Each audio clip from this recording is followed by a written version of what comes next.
Like and subscribe and click the bell icon to get new video updates. As China looks on at a world opening up, can Xi Jinping survive zero COVID? Across much of the world, people are taking international holidays, returning to the office, and going to festivals and political rallies. Faced with the seemingly unstoppable Omicron variant, they've decided to live as close to normality as they can in the presence of COVID-19, limiting its impact. But in COVID-0 China, it's a vastly different story. An estimated 340 million people in at least 46 cities are under some form of lockdown or restrictions in China, as cases appear in multiple provinces, often in so far tiny quantities. On Thursday, Guangzhou authorities grounded hundreds of flights after the detection of a suspected case. In Hangzhou, all residents have been told to test every 48 hours if they want to travel around the city. In Shanghai, some residents are hanging out their windows, banging pots and pans in nightly protest at a weeks-long lockdown beset by food shortages. A loudspeaker driven through the streets tells them their protest has been incited by foreign forces, while flying drones urge they control your soul's desire for freedom. In the capital, Beijingers are stocking up on food in case of a Shanghai-style lockdown, as dozens of new cases are recorded each day, prompting lockdowns of residential buildings, the closure of schools and suspension of weddings, funerals and banquets. On the official evening news broadcast, little of this makes the cut. Instead, the stories of successes in the battle to regain zero COVID. More than 2 years into the pandemic, China is the last major government still committed to the policy, determined that even the transmissible Omicron variant will be controlled through mass testing, travel curbs and lockdowns. We try to run faster than the virus. China's officials maintain their approach is the best for both lives and the economy, and they have no choice but to hold firm on their approach.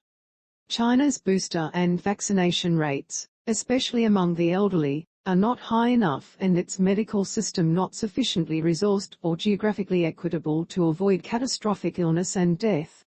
We try to run faster than the virus, Li Bin, deputy director of the China's National Health Commission, said on Friday. No matter how the virus evolves, we always put people and their lives first. Foreign analysts and health experts agree China can't open up yet.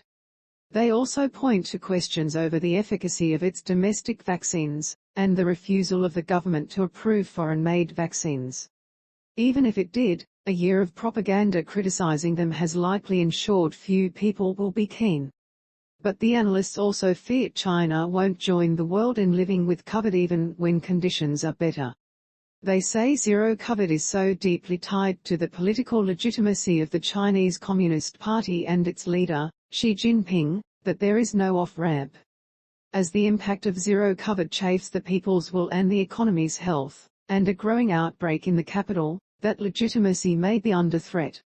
The CCP's political legitimacy of power lies in its ability to provide livelihood, safety and health. They have to show their competency, said Professor Chi Chunhuei, the director of Oregon State University's Center for Global Health.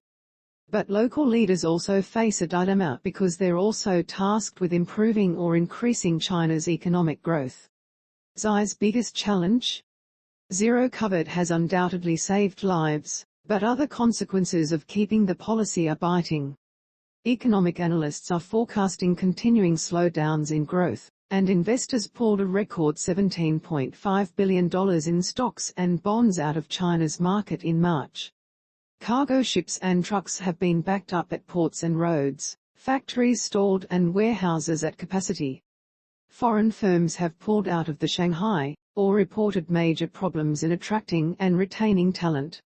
Finance workers and international teachers are reportedly packing up and leaving. Online and in Shanghai, there is a significant and public amount of domestic frustration which police and censors are struggling to keep up with. In apparent acknowledgement of the toll the pandemic was taking, last month Xi ordered officials to succeed with zero COVID but at the least cost and to minimize the impact of the epidemic on economic and social development.